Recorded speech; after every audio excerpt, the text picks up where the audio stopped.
Então, bom dia, gente. Vamos iniciar mais uma aula do nosso curso de Psicologia da Aprendizagem e do Desenvolvimento. A gente está nessa parte introdutória falando um pouco sobre a epistemologia, né, que vai dar sustentação ao nosso curso, a uma perspectiva ética e política que a gente tem com relação ao aprender, com relação à perspectiva de fazer da sala de aula um lugar potente para que as pessoas acessando a escola, né, tenham condições, não apenas nos espaços formais, mas também nos espaços não formais, de ter o melhor aprendizado possível. E para aprender, a gente precisa entender o que se aprende, né, o conteúdo do aprendizado, que é, obviamente, o conhecimento. Na primeira aula, trabalhamos um pouco a perspectiva de Popper e de Kuhn sobre o que é ciência, sobre o que é conhecer. Depois fomos para Gaston Bachelard, uma perspectiva analisando os obstáculos da consciência, né, principalmente, né, a questão das experiências anteriores, a própria vida e a ideia de substância que impedem que a gente, por conta dos vícios epistemológicos, né, impedem que a gente acesse o conhecimento da melhor maneira possível, né? Então, Gaston Bachelard chamou isso de obstáculos epistemológicos. E na pedagogia, né, a gente inclusive viu isso na escrita do próprio Gaston Bachelard, os obstáculos pedagógicos, né, as dificuldades, então, de aprender quando não se tem aquele conhecimento palatável, degustável, né, sabe? Que a gente consiga apropriar, absorver, trazer para si o conhecimento por conta dos obstáculos que a gente vai colocando, principalmente, né, por conta das experiências anteriores. E hoje a gente vai ver alguns princípios defendidos por esse grande autor português, professor Boaventura de Souza Santos, um grande epistemólogo contemporâneo, né, que tem produzido muita coisa, ainda está vivo, né, inclusive também coloquei no nosso ambiente virtual de aprendizagem uma aula do próprio professor Boaventura de Souza Santos, falando sobre o tema, né, das epistemologias do Sul, do pensamento abissal, essa defesa que Boaventura faz do meridional, né, em detrimento, né, do setentrional, né, meridional do sul, né, setentrional do norte. Então, vamos lá falar um pouco sobre essas linhas globais a uma ecologia, né, sair como ponto de partida de umas linhas globais e ir em direção à ecologia dos saberes, eco-casa, né, como que a casa se organiza, o mundo se organiza para a produção dos saberes epistemológicos, né? E aqui já no resumo, a gente tem o seguinte do artigo, né? Na primeira parte do ensaio. Na primeira parte do ensaio, o autor argumenta que as linhas cartográficas abissais. Pessoal, o que é linhas cartográficas abissais? Fiquem tranquilos que eu vou falar sobre isso, tá? Que demarcam o velho e o novo mundo na era colonial, subsistem estruturalmente no pensamento moderno ocidental e permanecem constitutivas das relações políticas e culturais excludentes mantidas no sistema mundial contemporâneo. Vou falar um pouquinho sobre isso, né? Vamos lembrar, né? Velho mundo, Europa, né? E Novo Mundo, América. Vamos lembrar isso do período das grandes navegações, né? O descortinamento do mundo, do Novo Mundo, no finalzinho, né? Do século XV e no início do século XVI.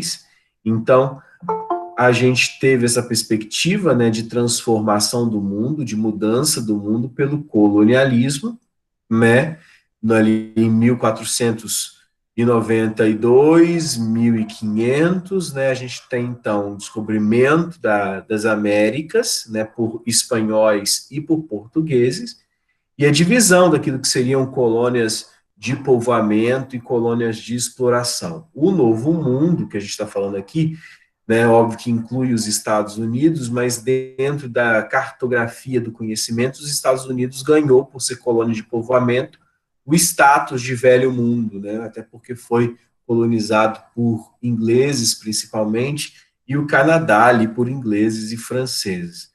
Né? Mas o que acontece é que hoje nós temos uma linha praticamente invisível, do mesmo daquelas linhas que existiam, né, para divisão do mundo, né, do Tratado de Bula, do Tratado de Tordesilhas, né, que dividia o mundo entre novo e velho mundo. E hoje nós não temos mais essa divisão colonial, mas um resquício dessa divisão colonial, Boaventura chama de subsistir, né, estruturalmente, né, que é essa linha cartográfica que divide o mundo setentrional, o mundo do norte, o mundo rico, e o mundo meridional, né?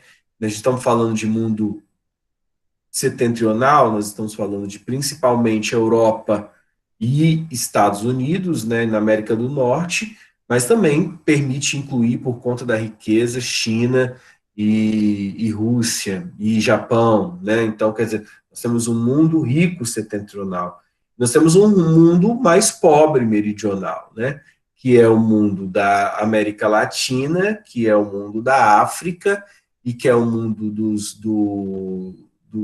países asiáticos menores, né? Eu incluo Índia, apesar de Índia estar cada vez mais setentrional, né? E Oceania, né? Vamos lembrar que, poxa, a Austrália é super desenvolvido, professor, e tudo mais ou menos, tá?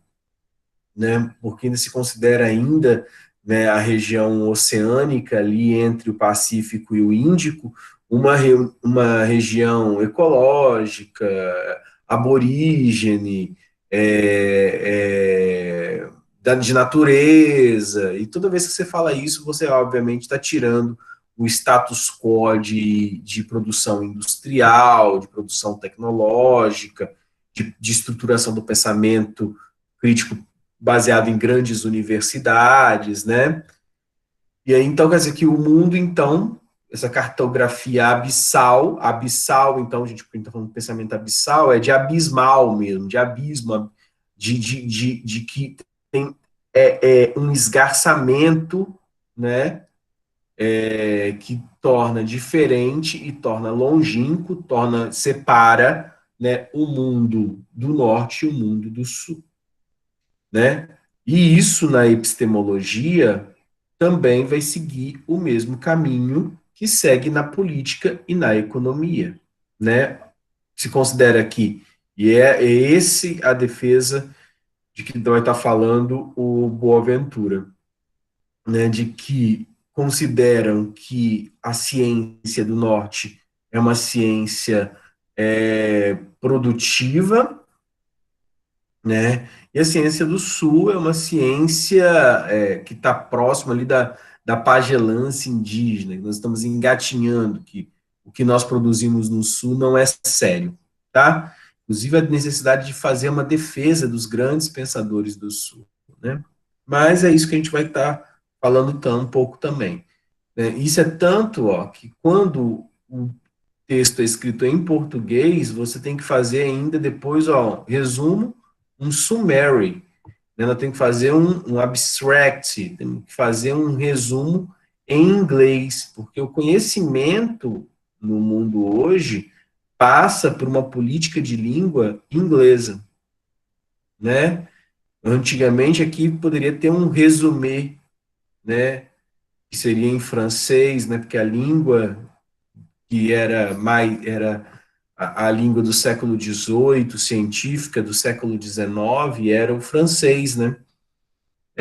Antes do francês, podia estar escrevendo em latim, né? Então, no Renascimento, inclusive, os autores escreviam em latim para que fosse lido pelas pessoas. Né? E hoje, essa língua que manda no mundo é uma língua também setentrional, é uma língua do norte, é o inglês. Tá? Isso já mostra, né, que a, talvez não fosse necessário que nós escrevêssemos em outras línguas, né, mas para acessar o conhecimento, acaba tendo a gente que fazer essas concessões. Ok? Vamos dar sequência aqui. A injustiça social global estaria, portanto, estritamente associada à injustiça cognitiva.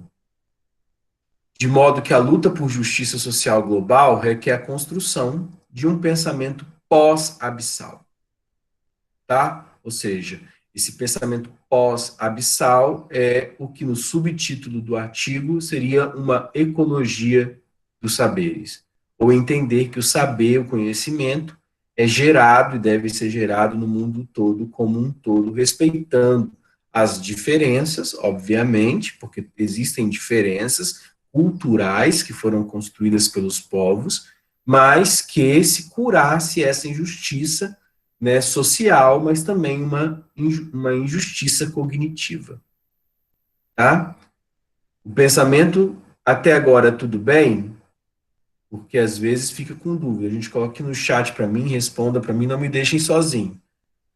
Ok? Vocês compreenderam até então?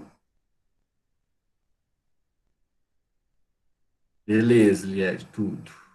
Então vamos. Isso, beleza, obrigado, meninas. Então vamos seguir então. Então, o pensamento moderno ocidental é um pensamento abissal. Consiste num sistema de distinções visíveis e invisíveis, sendo que essas últimas, no caso as invisíveis, fundamentam as primeiras, as visíveis. As distinções invisíveis são estabelecidas por meio de linhas radicais que dividem a realidade social em dois universos distintos. O deste lado da linha e o do outro lado da linha. A divisão é tal que o outro lado da linha desaparece como realidade, ou seja, como se não existisse. É uma relação de alteridade. O termo alteridade vem da filosofia, significa os outros, a relação do eu com os outros. Nós sempre tentamos falar a partir de uma subjetividade, obviamente. Então, se fala a partir do eu. E aí o eu se relaciona com o mundo dos outros, que são todos os outros, que a gente não tem acesso ao que está pensando, né? A gente tem acesso apenas à nossa consciência. A gente tem acesso ao que o outro fala pelo diálogo, pela linguagem, pela comunicação. Mas o outro para nós, e aí vão ter várias teorias, o outro para nós é o inferno, podia dizer Sartre, podia, se a gente pegar Emmanuel Levinas, o outro é aquele que me golpeia, que é o rosto do outro, que vai construir um ser da relação, né, uma ontologia da alteridade. Então, tem várias perspectivas filosóficas sobre isso, mas fato é, o deste lado da linha é o lado majoritário que tem a posse do conhecimento. Então, como está falando aqui, essas linhas invisíveis, essas é justamente aquela cartografia que a gente está falando, da linha lá do Tratado de Tordesilhas, que vai dividir o mundo entre o mundo do norte e o mundo do sul. Tá? O deste lado da linha é a maneira como quem produz o conhecimento, ou julga produzir o conhecimento, que é o lado setentrional, se considera o lado de lá. O lado de cá, que é o lado que nós estamos, é encarado como o outro lado da linha, o lado do outro. E por ser outro, desaparece muitas vezes como realidade. Significa que é destituído de valor.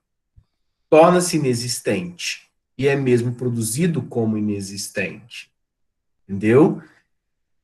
É como se fosse o lugar para os ricos passarem as férias. Caipirinha, carnaval, ho, ho, ho. Muitas vezes o gringo tem, é essa visão que o gringo tem do Brasil. Vamos na floresta amazônica, como se aqui nós estivéssemos ainda morando, né, em construções rudimentares e que nós não produzíssemos algo, né, nós precisássemos ser civilizados ainda, como se nós fôssemos bárbaros, né? E é, na verdade, assim que nós construímos o mundo desde a antiguidade, né? Vamos pensar o Império Romano do Ocidente, né? Roma era um grande centro e tudo que não era Roma era povo bárbaro, né? Os francos, os germânicos, né? todos os gauleses, todos os povos que não eram Roma eram bárbaros. Tanto que a gente lembra, né, que o Império Romano do Ocidente cai porque eram bárbaros. Tá bom? Beleza, né, Júlia? Bacana. E aí, Henrique? Saudades, meu irmão. Espero que você goste aqui da aula. Então vamos lá. Então todos eram bárbaros. Então tem essa relação, tá? Então, do desaparecer, né? Porque é considerado menor, porque é considerado bárbaro. A inexistência significa não existir sob qualquer modo de ser relevante ou compreensível, tá? Então, inexistir aqui é como o norte nos coloca, e coloca como se nós não fôssemos relevantes. É claro que sabem que a gente existe, tá? Mas coloca a produção científica no Brasil, ou nos países africanos, ou nos outros países latinos, seria relevante para esses países? Não, tá? Tudo aquilo que é produzido como inexistente é excluído de forma radical, porque permanece exterior ao universo que a própria concepção de inclusão considera como outro. Então, é um outro, que é tão diferente, que é tão apartado, que é tão excluído, que não é considerado como alguém que pode se conversar. Então, nós nos tornamos no meridional tão outros, tão menores, que nós somos considerados ainda como se nós precisássemos receber esse conteúdo civilizacional, tá? Que nós precisássemos ser educados ainda, que nós não temos tempo suficiente de nação e de estruturação de país, que nós pensamos ainda como se fôssemos povos mais primitivos e aí estivéssemos no início do processo civilizacional, tá? E, inclusive, essa fala é extremamente preconceituosa, não só porque destitui o nosso valor, porque não considera o pensamento tradicional como um pensamento, ou o pensamento primitivo, como um conhecimento. A característica fundamental do pensamento abissal é a impossibilidade de copresença, ou seja, estar presente junto, de poder dialogar, como se tivesse, de fato, uma linha separando o que é o mundo e o que não é o mundo, né? Ou que nós estivéssemos fora do mundo, ou vivêssemos, fôssemos extramundanos, né? Outra palavra para extramundano seria o que? Extraterrestre, né? Como se nós fôssemos extraterrestres. O universo deste lado da linha, que é o do norte, né, só prevalece na medida em que esgota o campo da realidade relevante. Para além da linha, há apenas inexistência, invisibilidade e ausência não dialética. Para dar um exemplo baseado em meu próprio trabalho, venho caracterizando a modernidade ocidental como um paradigma fundado na tensão entre a regulação e a emancipação social. Então, vamos lá, ele está caracterizando a modernidade, o momento que nós vivemos no Ocidente, por intermédio de um paradigma, de um modelo, né, que tem uma tensão, né, ou seja, o que caracteriza a modernidade é uma briga, uma disputa entre um lado a regulação, que é a lei, e a emancipação social, que é o emancipar, né, o tornar-se emancipado, tornar-se cidade, que as sociedades sociais, toda a sociedade é social, né, mas que as sociedades, né, em especial, nós estamos nos referindo às sociedades sulistas, consigam se tornar alguma coisa dentro da ordem mundial, tá? Então, regulação, toda vez no texto que você estiver vendo regulação, são as tensões no velho mundo. E a emancipação social é o que deseja o novo mundo. Aqui, regulação, o norte, emancipação, o sul. Essa distinção visível fundamenta todos os conflitos modernos, tanto em termos de fatos substantivos, como de procedimentos. Mas a essa distinção subjaz uma outra, invisível, na qual a anterior se funda. No caso anterior, lembra que é a regulação, a distinção entre as sociedades metropolitanas e os territórios coloniais. Tanto que vocês vão ouvir em alguns momentos, principalmente dos sociólogos da educação, um termo que está muito comum nos nossos estudos culturais aqui no Sul, que é decolonial. Tem alguns autores, inclusive do nosso curso, por exemplo, o Wilson, que é um autor, né, que puxa os termos, a compreensão a partir da raça, da etnia, né, então dos estudos afro, né, para entender que nós precisamos de uma postura no Brasil decolonial. O que é isso, decolonial? Que é sair, romper com a lógica colonialista. A lógica colonialista é a lógica que nós vivemos, né, de sermos países que foram colônias de exploração e que viveram sendo, e aí, às vezes o Norte esquece isso, né, que nós vivemos 200, 300 anos de apropriação econômica das riquezas do país e, obviamente, consideram que por conta disso nós não conseguimos nos desenvolver.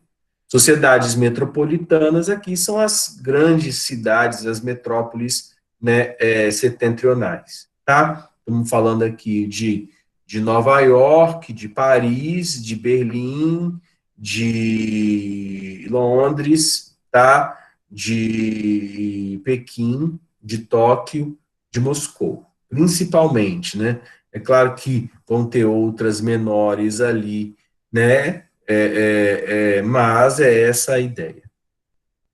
De fato, a dicotomia regulação-emancipação se aplica apenas às sociedades metropolitanas, como se eles já se emanciparam e eles já se regularam, e que nós ainda estamos em vias de construir isso aí.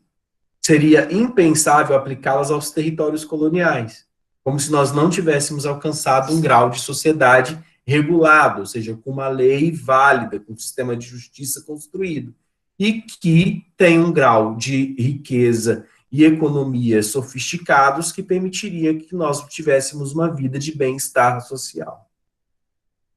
Seria impensável aplicá-la aos... Então, nós vivemos, na verdade, à margem desses tensionamentos. Né? Tentamos ficar margeados, ladeados, periféricos a isso. É tanto que somos considerados também povos periféricos. Seria impensável aplicá-la aos territórios coloniais, aos quais se aplica uma outra dicotomia, né, que é a da apropriação e da violência.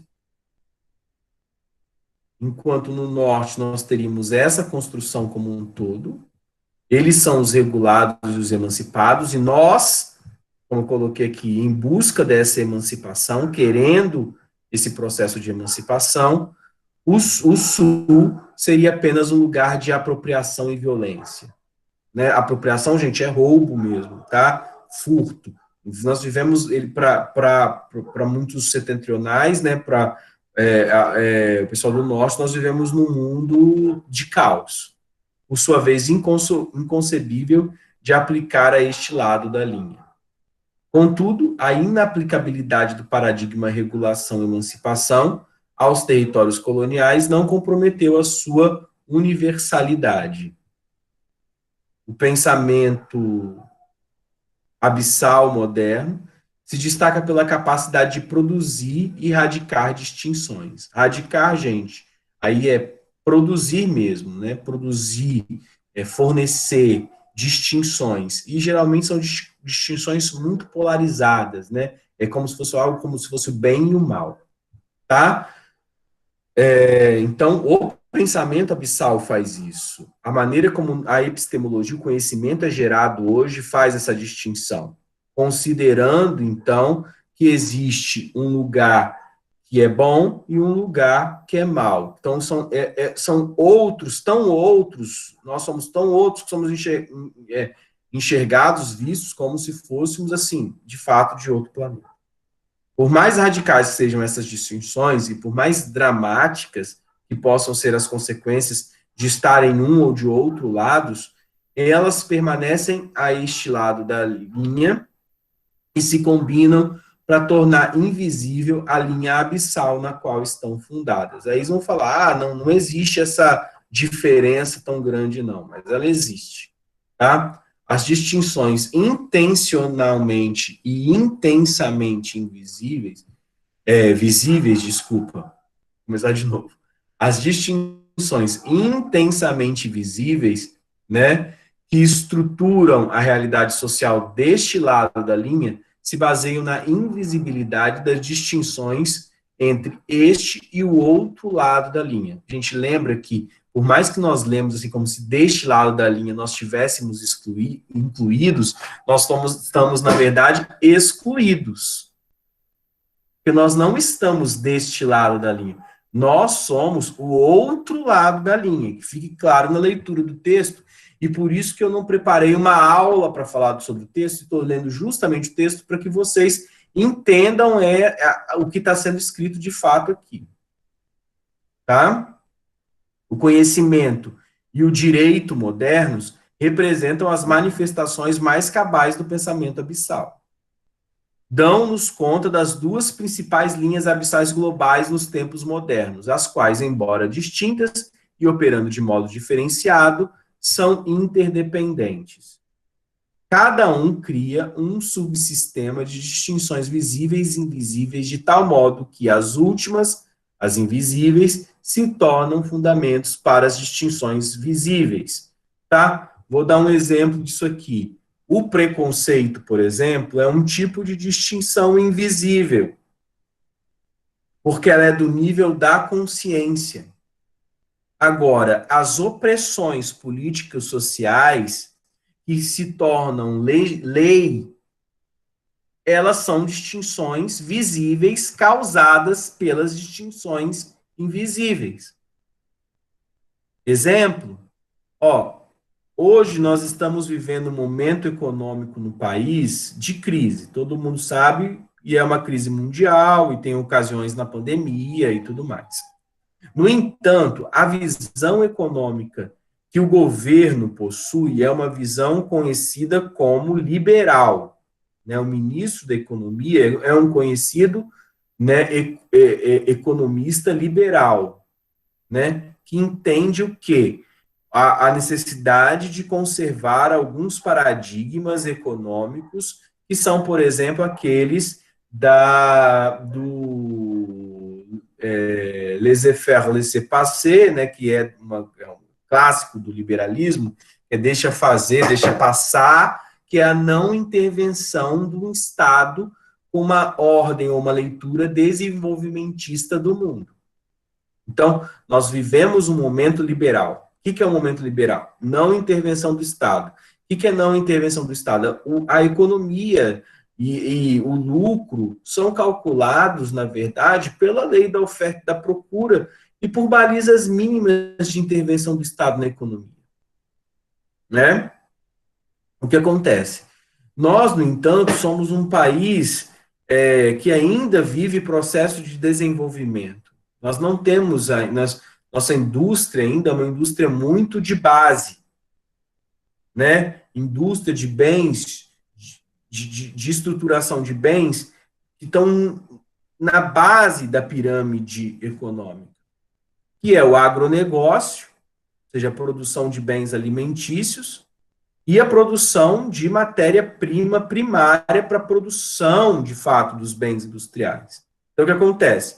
Nós vamos lá com a Vale, cavamos o nosso minério, transformamos algumas vezes em algum processo siderúrgico, no próprio Brasil ainda, esse minério em placas de ferro, mas nós não temos ainda condições de transformar essa placa de ferro num cabedal de coisas que nós, na verdade, exportamos esse ferro e depois compramos a alto custo.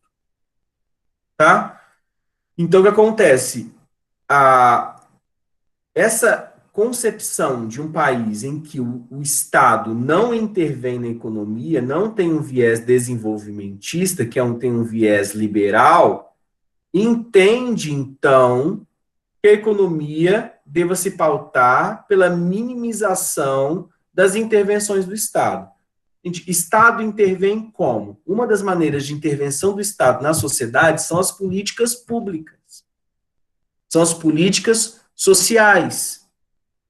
Então, quando eu chego, enquanto Estado, enquanto governo, e eu coloco dinheiro para bolsa, vou fazer o Bolsa Família aqui, tá?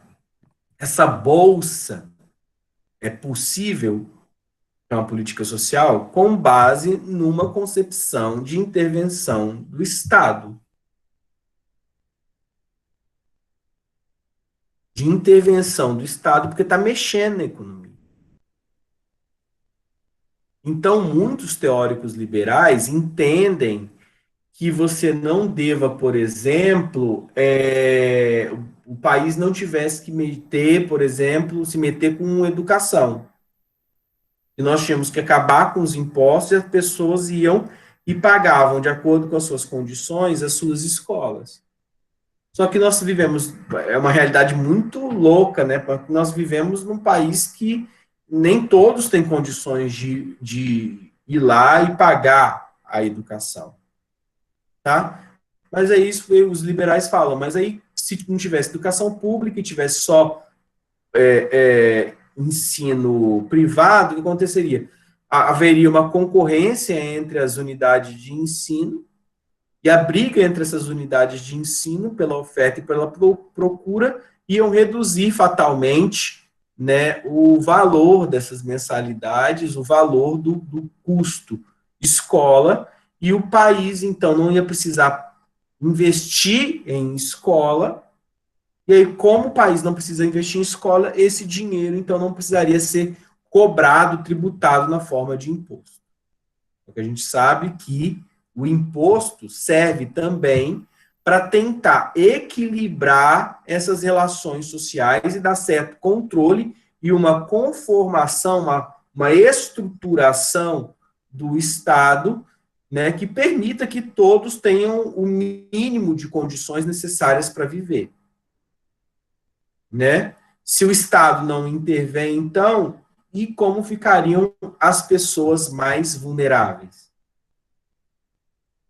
Essa economia que eu estou falando para vocês é uma economia que se sente, é uma economia que a gente percebe que ela está acontecendo, tá? Mas ela é causada por quê?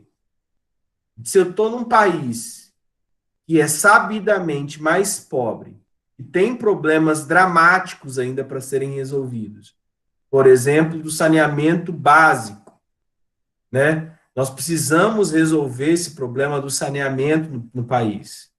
Nós temos ainda crianças que morrem de cólera, tá? Então, se eu tenho essa situação, é óbvio que eu preciso, e aí essa é a minha visão, né?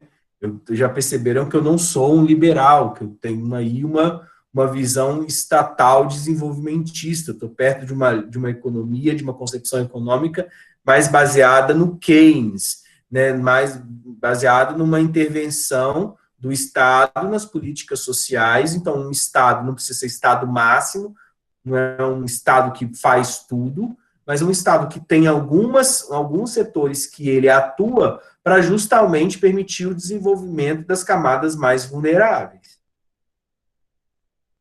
Tá? E aí, então, quer dizer, essa concepção econômica visível, é uma distinção visível, um subsistema visível, mas ele é causado, obviamente, por uma concepção ideológica que é invisível. Então, gente, o que está colocando aqui? Ó? Cada um cria um subsistema de distinções visíveis e invisíveis, de tal modo que as últimas, as invisíveis, que são as da consciência, são as ideológicas, se tornam fundamento das primeiras, que são distinções visíveis. Tá? Que são as econômicas, aquelas que a gente sente no bolso, que compra no supermercado. tá? No campo do conhecimento, isso se dá também. O pensamento abissal consiste na concepção do monopólio da distinção universal entre o verdadeiro e o falso, a ciência. Ou seja, existe também um abismo que vai separar a verdadeira ciência e a falsa ciência, em detrimento de dois conhecimentos alternativos, a filosofia e a teologia. Esse monopólio está no cerne da disputa epistemológica moderna entre as formas de verdades científicas e não científicas. Já a validade universal da verdade científica sempre é reconhecidamente muito relativa, pois só pode ser estabelecida em relação a certos tipos de objetos em determinadas circunstâncias e segundo determinados métodos. Não é assim, inclusive, que fala a epistemologia clássica?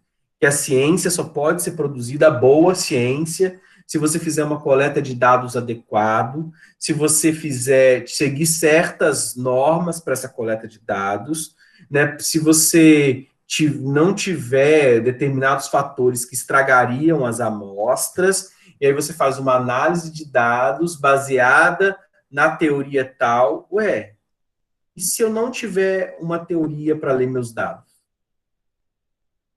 E se eu não quiser usar os textos e fazer referências bibliográficas no meu artigo? E se eu não quiser, isso não vai ser considerado ciência, porque ciência está dentro de um formato, né? Tá naquilo ali do artigo, do paper, que tem que ter, como esse aqui mesmo, né? Uma introdução, um abstract, né? Depois que começa um resumo, no caso, né? Depois, na introdução, você vai ter as referências bibliográficas, tanto que a gente tem nos cursos superiores uma disciplina chamada metodologia de pesquisa. Porque o que não tiver naquele quadradinho ali da metodologia, do método, não é considerado como científico. E aí o Boaventura coloca uma interrogação. Será que não pode o conhecimento ser gerado de uma outra maneira que não essa do quadradinho metodológico? Será que esse quadradinho metodológico criado nos centros, nas universidades do norte, eles valem para toda produção de todo conhecimento, inclusive o conhecimento produzido no norte? Será que o conhecimento humano tem que passar por esse método, já que a gente trocou de método tantas vezes e considerou conhecimento de diversas formas durante o desenvolvimento da civilização? Será que nós chegamos num grau de acurácia científica, né, de aprimoramento epistemológico, de consciência superior para fazer o que nós fazemos hoje, produzimos hoje como conhecimento é o certo, e isso não vai mudar nunca mais? Nós chegamos no momento que Comte chamou de positivo e estamos desenvolvidos o suficiente para que esse conhecimento que produzimos seja um conhecimento realmente válido? Né? Então, de que modo ela se relaciona com outras verdades possíveis que até podem reclamar um estatuto superior, mas que não podem ser estabelecidas conforme o método científico, como é o caso da razão da verdade filosófica e da fé como verdade religiosa? Então, coloca esse questionamento. Essas tensões entre a ciência de um lado e a filosofia e a teologia de outro vieram a se tornar altamente visíveis, mas todas elas, como defendo, têm lugar deste lado da linha. Sua visibilidade assenta na invisibilidade de formas de conhecimento que não se encaixam em nenhuma dessas modalidades. Não é teologia, não é filosofia, não é ciência, alguma coisa que tem lá no sul. Refiro-me aos conhecimentos populares, aos conhecimentos leigos, aos conhecimentos plebeus, camponeses ou indígenas, do outro lado da linha, que desaparecem como conhecimentos relevantes ou comensuráveis, né, de comensar, né, de palatáveis, por se encontrarem para além do universo do verdadeiro e do falso. Então, por mais que o setentrional diga que o pensamento filosófico é falso, o conhecimento teológico é falso, eles admitem o filosófico e o teológico como conhecimento. Só que nós estaríamos, a produção desse conhecimento camponês, indígena, plebeu, aborígene, entendeu? Do sul, seria algo que não estava nem entre o verdadeiro e o falso, porque não é nem possível de ser relevante. É inimaginável aplicar-lhes não só a distinção científica entre verdadeiro e falso, mas também as verdades inverificáveis da filosofia e da teologia, que constituem um outro conhecimento aceitável deste lado da linha. Do outro lado, não há conhecimento real, existem crenças, opiniões, magia, idolatria, entendimentos intuitivos ou subjetivos, que, na melhor das hipóteses, podem se tornar objeto ou matéria de investigação científica. Assim, a linha visível que separa a ciência de seus outros modernos está assente na linha abissal, invisível, que separa, como se fosse um grande cânion, de um lado a ciência, a filosofia e a teologia, e do outro, que é o nosso lado, né, conhecimentos tornados incomensuráveis, incompreensíveis, por não obedecerem nem os critérios científicos de verdade, nem os critérios dos conhecimentos reconhecidos como alternativos, que seria a filosofia e a teologia. Tá? É claro que aqui nós produzimos filosofia que é considerada lá, é claro que nós produzimos teologia que é considerada lá, é claro que nós produzimos ciência que é considerada lá, no outro lado da linha, porque nós produzimos um conhecimento dentro de um método científico que foi ensinado pelo norte. Só que qual que é o grande sonho do menino aqui no sul? É um pequeno cientista. Ser cooptado, buscado, exportado, né, trazido, importado no caso, mas como se tivesse que ser mandado para a Europa e para os Estados Unidos, para a América do Norte. Porque ele seria inteligente se ele estudasse em Cambridge, em Oxford, em New York, em Nova York, no MIT, enfim, na Sorbonne, né, enfim, que ele fosse produzido a partir ou encapsulado ou trazido como se fosse, olha, esse aqui foi pensado e aí foi ter uma vida boa, né, no norte do mundo. Tá? E como se aquilo que a gente produz aqui não tivesse sentido, tanto que é colonial o nosso pensamento, que a maioria, a grande, esmagadora maioria dos textos que nós estudamos, e dos autores que nós estudamos, eles são colonialmente autores do norte. Tá? E essa disciplina, inclusive, não é diferente. Nós vamos estudar Jean Piaget, que é um francês, nós vamos estudar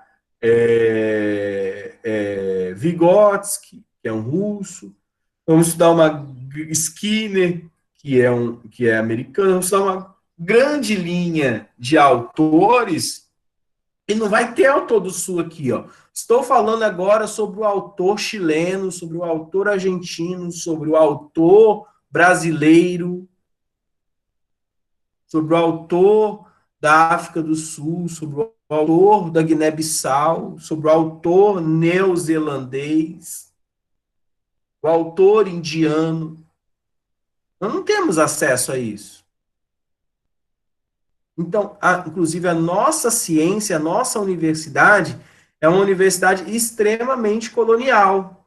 E eu precisar de um autor, é claro que não precisava ser o Boaventura de Souza Santos, porque existem autores latinos que estão nessa linha de pensamento epistemológico decolonial, que poderiam dar essa aula também de uma maneira magnífica. Mas o lance nós ensinamos a partir de uma tópica que estrutura o conhecimento válido, né, como uma seta mesmo, em direção ao norte. E aquilo que é produzido aqui, a gente destitui de valor e coloca que não é tão bom assim. Tá? Isso no campo do conhecimento. No campo do direito moderno, este lado da linha, né, é determinado por aquilo que reputa como legal ou ilegal de acordo com o direito oficial do Estado ou direito internacional, distinguindo como as duas únicas formas de existência relevantes, distinguindo como as duas únicas formas de existência relevantes perante a lei, o legal e o ilegal, acabam por constituir-se numa distinção universal. Tal distinção central deixa de fora todo o território social onde essa dicotomia seria impensável como princípio organizador. Isto é, o território sem lei, fora da lei, o território do alegal, ou mesmo do legal e ilegal, de acordo com direitos não reconhecidos oficialmente. Assim, a linha abissal invisível, que separa o domínio do direito do domínio do não direito, fundamenta a dicotomia visível entre o legal e o ilegal, e, deste lado, é o regulatório, lembra lá, o domínio do direito, tá? Essa concepção é muito bacana. É claro que nós temos direito nos trópicos, né? É claro que nós temos aqui um sistema de leis positivadas, temos uma Constituição, temos leis complementares, temos Código Penal, temos Código Civil, temos direito tributário. Então, nós não vivemos à margem do que é legal e não vivemos à margem de um Estado que é destituído de uma organização do seu governo. Nós temos o quê? Nós temos um governo, por exemplo, no Brasil, mas não precisaria ser no Brasil, poderíamos pegar outros, mas, por exemplo, que é democrático, que tem, então, um sufrágio, né, o voto, e aí a forma de governo é o presidencialismo, e aí, dessa forma, temos uma tripartição de poderes, né, o poder, o Supremo Tribunal, que representaria o direito, e a leitura da Constituição, mostrando para o presidente, que é o chefe do executivo, que ele não pode fazer tudo, e aí o legislativo organizaria isso criando as leis, e aí teríamos a convivência dos três poderes e tudo mais. Apesar de que hoje em dia, é só ligar o jornal, a gente vê que existe uma tensão dentre esses três poderes no Brasil. E não só no Brasil, né, em outros países também, por conta justamente dessa polarização ideológica que nós vivemos hoje, que não é uma polarização apenas ideológica, né? É uma polarização econômica, uma polarização social, uma polarização cultural, uma polarização política, mas que nós vivemos e sentimos isso no dia a dia. Mas essa polarização, então, existe, mas nós vivemos num país que tem uma organização de direito, nós temos leis. Nós não vivemos aqui como se fôssemos bárbaros e que pode fazer tudo. Agora, existem coisas que estão para além ou fora da lei, que não são regulados, né? E que isso não é entendido, não é compreendido como isso pode existir. Então, o que na verdade é que nós não vivemos apenas entre o legal e o ilegal, tá? Que seria aquilo que é o que está para além da lei e que é considerado incompreensível no setentrional.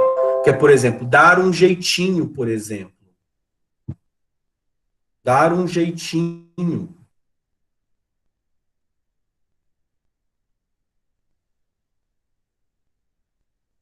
Rapidinho aqui.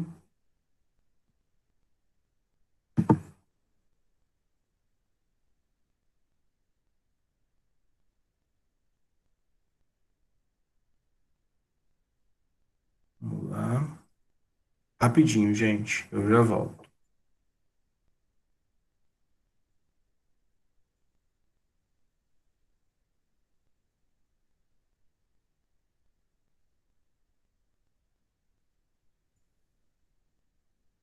Caiu aqui o.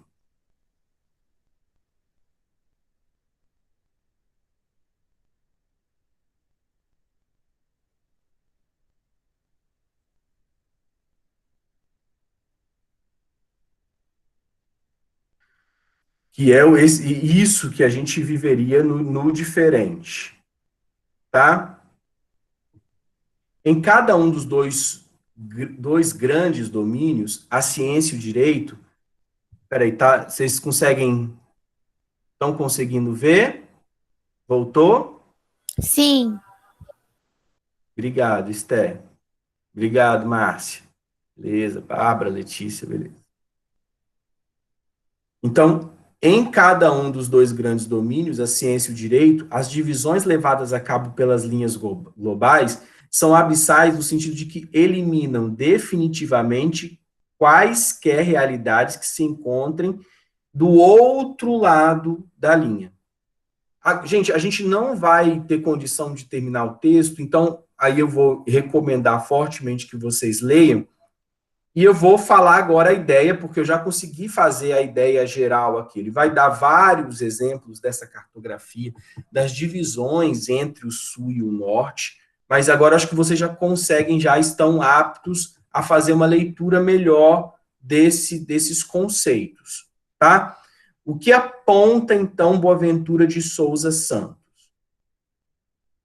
Que a gente consiga superar essas divisões abissais entre regulação e emancipação e apropriação e violência, que seria aquilo que estaria no norte, e essa concepção de que nós estaríamos, então, vivendo um mundo de violência, apenas de violência, e que nós conseguimos produzir um conhecimento para além da ordem colonial.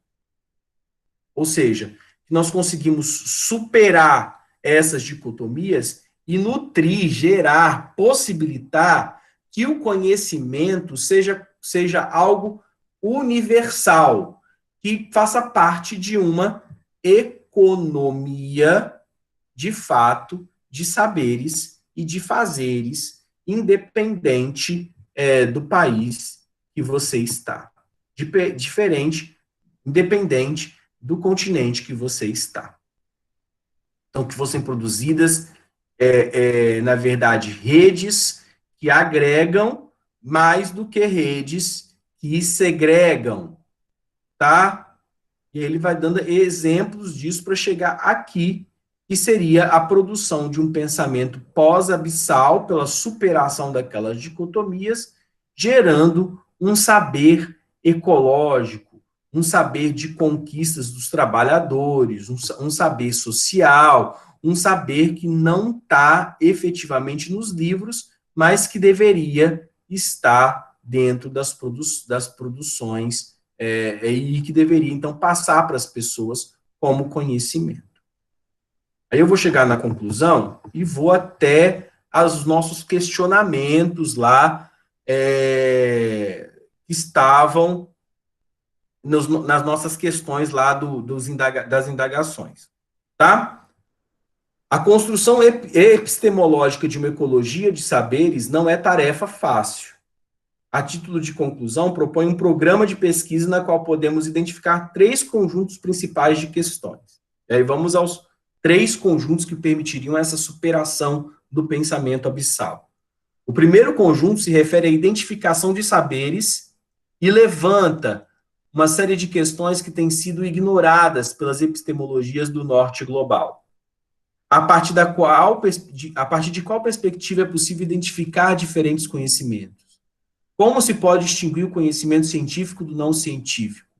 Como distinguir entre os vários conhecimentos não científicos? Como se distingue o conhecimento não ocidental do ocidental? Se existem vários conhecimentos ocidentais e vários conhecimentos não ocidentais, como distingui-los entre si?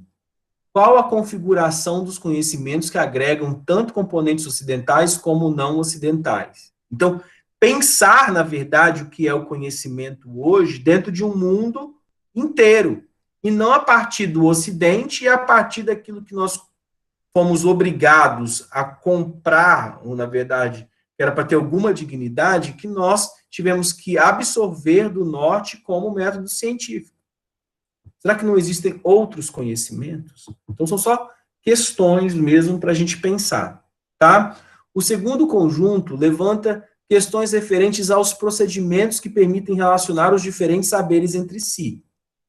E aí mais questões, como fazer esse relacionamento entre os saberes. Como distinguir incomensurabilidade, contradição, incompatibilidade e complementariedade? De onde provém a vontade de traduzir? Quem são os tradutores? Como escolher os parceiros e tópicos de tradução? Como fornecer decisões partilhadas e distingui-las das impostas? Como assegurar que a tradução intercultural não se transforme numa versão renovada de pensamento abissal, numa versão suavizada de imperialismo e colonialismo? Por que isso, gente? Porque quem faz a tradução de um texto traduz o texto a partir do seu ponto de vista. Então, o tradutor é, acima de tudo, um leitor e um escritor.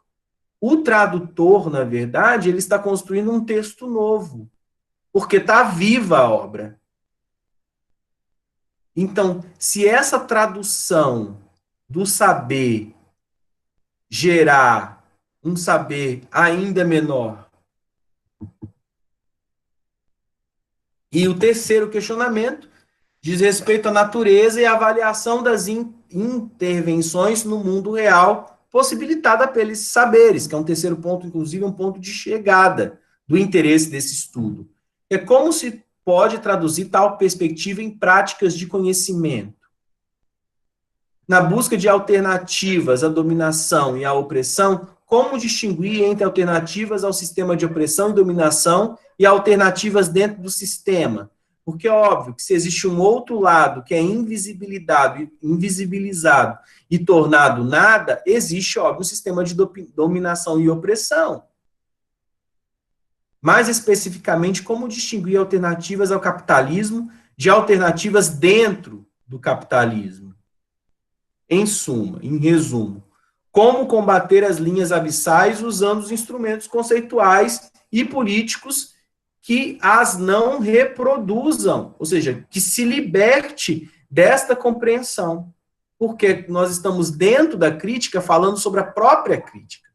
E, por fim, uma questão com especial interesse para os educadores, para nós, qual seria o impacto de uma concepção de conhecimento pós-abissal ou decolonial como uma ecologia de saberes sobre as instituições educativas? As escolas teriam que se repensar, se atualizar, se recompreender, se posicionar num outro espaço, num outro lugar. Nenhuma dessas perguntas tem respostas definitivas, mas a tentativa de dar-lhes respostas. De certo, um especial coletivo e civilizacional provavelmente é a única forma de confrontar a nova e mais insidiosa versão do pensamento abissal, tal como identificada neste ensaio, a constante ascensão do paradigma da apropriação-violência no interior do paradigma da regulação-emancipação. É próprio da natureza da ecologia dos saberes constituir-se mediante perguntas constantes e respostas incompletas. Aí reside sua característica de conhecimento prudente.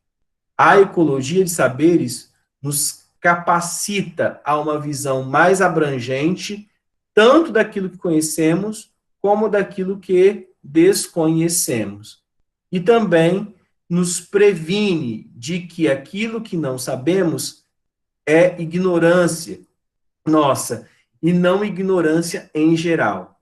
A vigilância epistemológica requerida pela ecologia de saberes transforma o pensamento pós-abissal ou decolonial num profundo exercício de autorreflexividade, ou seja, de pensar sobre si mesmo, né, de fazer uma autocrítica e de buscar traduzir e se fomentar e produzir conhecimento de uma outra maneira. Requer que os pensadores e autores pós-abissais se vejam num contexto semelhante àquele em que Santo Agostinho se encontrava ao escrever suas Confissões, a qual expressou eloquentemente desta forma, abre aspas, converti-me numa questão para mim. Que é o quê? Como este tipo de pensamento, que é o pensamento, né, que nós vivemos, experimentamos e produzimos hoje, pode produzir algo diferente de si mesmo, que é uma nova compreensão do pensamento. A diferença é que o tópico deixou de ser a confissão dos erros passados, que era o que Santo Agostinho falava, para ser a participação solidária na construção de um futuro pessoal e coletivo, sem nunca ter a certeza de não repetir os erros cometidos no passado. Tá? Então, essa busca de produzir algo que é conhecimento, mas que leve em consideração os outros conhecimentos. Então, nós nos deparamos com algumas indagações. São as perguntas que eu coloquei para vocês. Que é o seguinte: tendo como premissa o conceito de pensamento abissal, que é o do texto, percebemos que a política, a partir do presidente Bolsonaro, se manifesta um cunho claro, manifesta um claro alinhamento com uma tipologia do capitalismo que é tida como radical. Inclusive, falei isso, que é a economia liberal. Além de um suporte das políticas das elites de direita comprometidas com o ideário de dominação racista e sexista. É tão claro isso que um dos deputados, maiores deputados apoiadores da direita, né, se compreendeu através de um ideário de contradições racistas e sexistas e de ataque à democracia, que foi preso há pouco com um endosso, né, do Supremo Tribunal Federal e da Câmara de Deputados. Aconteceu semana passada. Foi algo evidente, foi algo pungente aqui no Brasil. Utilizando-se do conhecimento que você possui sobre os contextos e epistemologias que lhe são próximas, dos textos, das palestras de Boaventura de Souza Santos e das discussões que a gente teve aqui, reflita. Por que o currículo escolar e as novas ações do Ministério da Educação mostram um alinhamento com o capital, com o colonialismo e com o patriarcado? E aí, então, eu vou começar a responder para vocês. Tá? Que vocês podem pensar outras coisas e responder outras coisas. Quando eu tiro ou ataco Paulo Freire como um pensador e digo que ele não tem valor, que é um tipo de conhecimento, um tipo de pedagogia produzida no Brasil, não foi produzida lá no comunismo, não foi produzido em outro lugar, nós estamos falando de um pensador que é estudado, inclusive, no setentrional, como um grande pensador, né, que foi a compreensão educacional e pedagógica de Paulo Freire, e eu falo que aquilo ali não presta, o que eu estou fazendo? Eu estou fazendo um retorno do currículo ou das matérias escolares para um viés colonialista. Por isso que eu vou tirando, então, carga horária de disciplinas como filosofia e sociologia dos currículos. E isso já chegou na educação básica via MEC, quando vai alterando o currículo e colocando, olha, ele tem que aprender isso. Então, a Base Nacional Comum Curricular, ela foi muito boa, ela foi estruturada muito boa, mas o final do processo não refletiu aquilo que realmente nós precisávamos, que era que todas as crianças brasileiras tivessem um currículo mínimo para conseguir agir, interagir com aquilo ali. O mínimo se tornou o máximo e todo mundo tende a estudar as mesmas coisas sem uma compreensão dos contextos. Isso é colonialismo, porque a gente passa, então, a estudar e achar relevante tudo aquilo que é produzido fora do país. E eu, então, estou importando o conhecimento e não gerando um conhecimento válido a partir da leitura crítica dos autores do Norte, mas, obviamente, também produzindo pensamento autônomo e independente no Sul. Tá? E aí, como assim? E o patriarcado? Por que tem um alinhamento com o patriarcado? Porque as práticas sexistas, machistas, elas acabam sendo refletidas também nesse currículo. Quando, por exemplo, toda aquela questão que foi colocada sobre kit gay, sobre educação sexual, o poder dado às instituições religiosas dentro da estrutura escolar, tem reflexões a partir de uma ideia de patriarcado, que é o quê?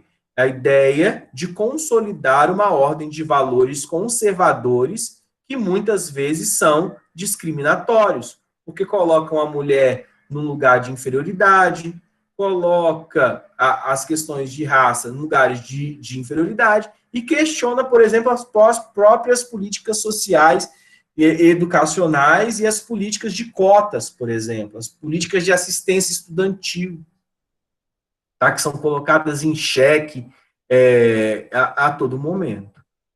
E aí, então, uma segunda pergunta. As lutas da educação emancipatória freiriana não seriam campos de luta contra as ordens segregadoras do capitalismo, do colonialismo e do patriarcado? E a resposta é claro que sim. Vocês estudaram, inclusive, isso comigo na disciplina de Paulo Freire. Que as lutas de emancipação, as lutas freirianas, uma concepção libertária da educação, são campos que buscam colocar em xeque ou em problema, que começam a questionar se tudo vale no capitalismo, se tudo é uma produção econômica, se tudo que é bom vem de fora, e se o que vale é aquilo que é discriminatório, racista, sexista, imposto por uma ordem tradicional, uma visão tradicional de sociedade conservadora.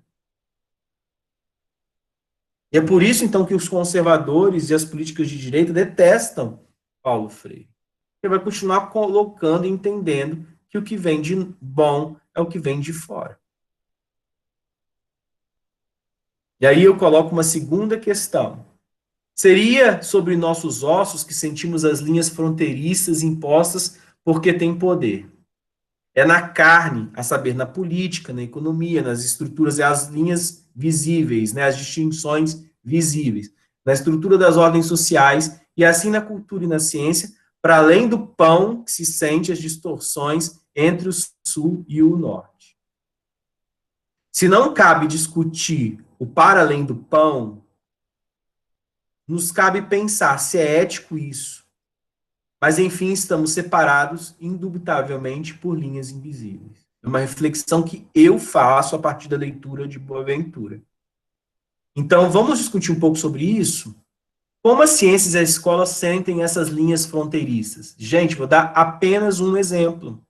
Escola de rico, escola de pobre. Escola sucateada, professor mal pago, professor bem pago.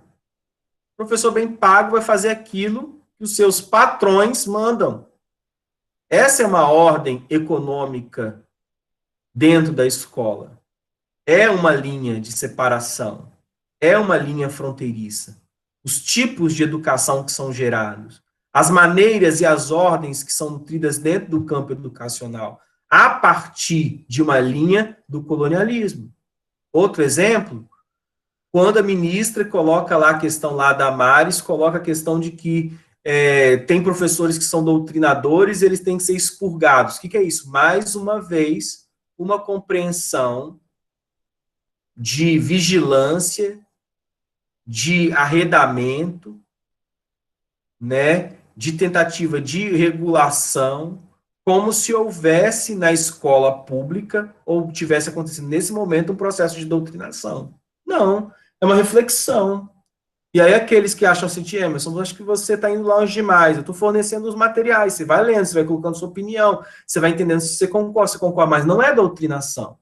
Entender que uma escola é doutrinadora é uma visão conservadora de tentar colocar a escola para se aplicar aqueles conteúdos que ela julga por uma ideia conservativa de um governo conservador, que ela julga que são necessárias, e apenas, e pronto, um viés, muitas vezes, né, que busca o calar docente, que busca a censura da prática pedagógica, a censura da didática, e cria a impossibilidade de diálogo e a impossibilidade de discussão. Essas linhas fronteiriças estão sendo sentidas hoje na produção do conhecimento. Né? E 3, como as epistemologias científicas, a dos epistemólogos, evidenciam a gestão do que é verdade e do que é conhecimento válido. E aí, gente, então eu já até falei isso no começo da aula, é a introdução do Boaventura, né? Verdade é a verdade científica, aquela que obedece um método, que circunstancia-se a um tipo de fazer e de saber próprio dos cientistas setentrionais. E aquilo que é conhecimento válido não precisa ser científico, pode ser o pensamento filosófico, o teológico, mas destitui a epistemologia daquilo que está para além do que é verdadeiro ou válido. Então a reflexão é como as epistemologias evidenciam aquilo que é verdadeiro, aquilo que é válido. Óbvio, gerando método, gerando suas maneiras de agir, gerando as maneiras de atuar. E aí nem sempre o que a gente tem é isso como necessidade. Às vezes nós temos o quê? Epistemologias e saberes não científicos. E esses saberes que também não são científicos devem fazer parte do estudo da sala de aula. Entendeu? É óbvio que eu apenas comecei aqui a responder às indagações. E aí, vocês têm, então, até semana que vem para postar suas reflexões, né, das indagações e ver a escola inovadora, lá, nossa primeira escola inovadora, e a gente termina o primeiro ciclo, o primeiro tópico da nossa disciplina, né, de psicologia da aprendizagem e do desenvolvimento. Vamos ver aqui algumas perguntas para a gente terminar. Ana Júlia, professor, minha internet tinha parado de funcionar, desculpa, mas agora estou aqui. Ah, tranquilo, Ana. Bárbara, cortando matérias como filosofia e sociologia diz muito. Eles não querem que os alunos se questionem, tenham uma visão crítica da nossa história. Perfeito, Bárbara. Inclusive, nossa história é extremamente questionadora. Ela foi escrita justamente por pessoas, grupos privilegiados, excluindo outros. Até hoje é assim. Por isso que a reflexão é importante sobre os tradutores, Bárbara. Ótimo. Letícia, exatamente, Bárbara. Ter alunos não pensantes contribui para uma sociedade alienada, e é isso que eles querem. Quanto mais indivíduos alienados, melhor para eles governarem da forma que quiserem. Nossa, são muitos conceitos, né, que Sabrina coloca. Então, gente, é justamente isso. Né? A gente está abrindo uma reflexão sobre o que é aprender. E esse aprender, ele não está fora, não se aprende fora da sociedade, fora da economia. Né? A criança com fome não vai aprender. Então, é óbvio que falar do aprender, eu tenho que começar a falar do aprender, das teorias do aprender, da psicologia do aprender e do se desenvolver a partir de uma ótica que vai questionar o que é o conhecimento. Qual é o conhecimento válido? De que conhecimento nós estamos falando? Quem são os produtores do conhecimento? Por que existe um conhecimento do norte, um conhecimento do sul? Por que existe algo que permite a refutabilidade, permite a falseabilidade, permite a concepção de paradigma, permite a concepção de comunidade científica, permite a concepção de obstáculo intelectual, como os epistemólogos colocaram, mas que existem outros tipos de conhecimento que podem ser válidos, que é o conhecimento da avó, que é o conhecimento não formatado, e esse conhecimento deve fazer parte também do ciclo, para que a gente tenha uma economia de saberes, para que a gente consiga pensar melhor e pensar diferente, e aí, né, nos termos de Paulo Freire, ser mais. Né?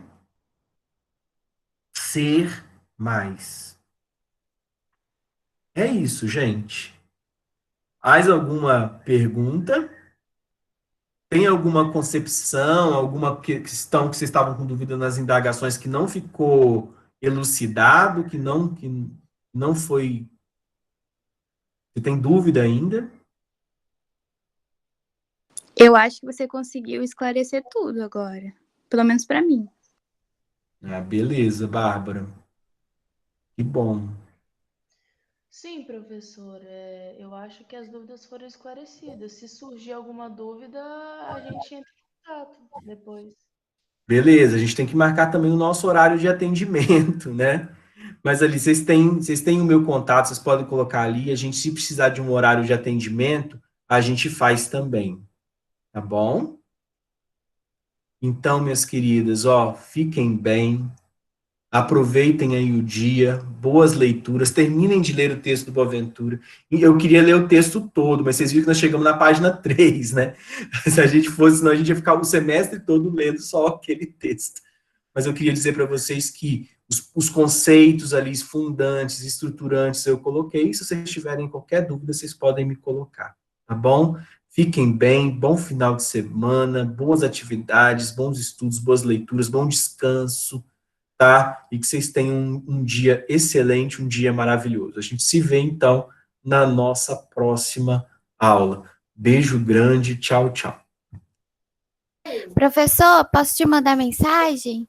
Pode, Esther, pode. Tá bom, obrigada pela aula. Tchau, gente. Tchau, gente, tchau, tchau.